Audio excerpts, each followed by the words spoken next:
ফরিদপুরের কুমার নদীতে বৈদ্যুতিক শক ও চায়না দুয়ারি জাল দিয়ে মাছ শিকারে মারা যাচ্ছে মাছের পোনা, সাপ, ব্যাঙ সহ অন্যান্য প্রাণী। এমন অবৈধ মাছ শিকারীদের দৌড়াতে বৈধ মৎস্যজীবীরা পেশা পরিবর্তনে বাধ্য হচ্ছেন। দুর্বৃত্তদের ধরতে কঠোর ব্যবস্থা নেওয়া হবে জানান মৎস্য কর্মকর্তারা। প্রসেনজিৎ বিশ্বাসের প্রতিবেদন, জানাচ্ছেন তাহসিন তারিন। ফরিদপুরে সালথা, নগরকান্দা, কুমার নদীতে বৈদ্যুতিক তারযুক্ত বিশেষ ধরনের জালি ও চায়না দুয়ারি দিয়ে চলছে মাছ শিকার। তাতে শুধু মাছই না, মরছে নদীতে থাকা পোনা, কীটপতঙ্গ, সাপ, ব্যাঙও। রাতের অন্ধকারে নিষিদ্ধ অভয়াশ্রমগুলোতে মাছ শিকারে নামছে তারা। এতে নিরাপদে ডিম দিয়ে মাছের প্রজনন বৃদ্ধি ব্যাহত হচ্ছে।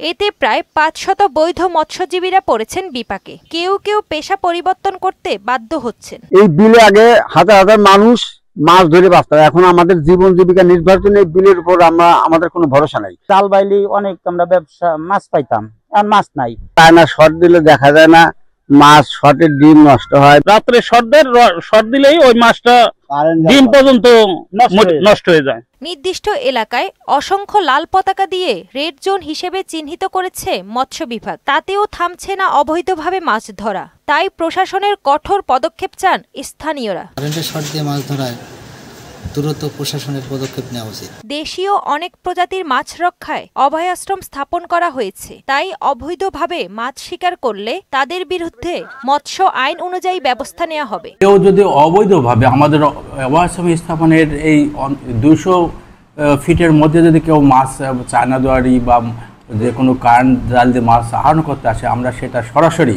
তাদের প্রতিহত করি এবং মৎস্য আইনের মাধ্যমে তাদেরকে ব্যবস্থা নেওয়া হয়।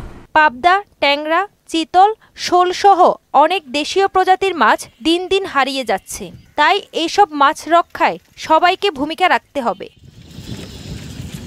তাহসিন তারিন, মোহনা সংবাদ।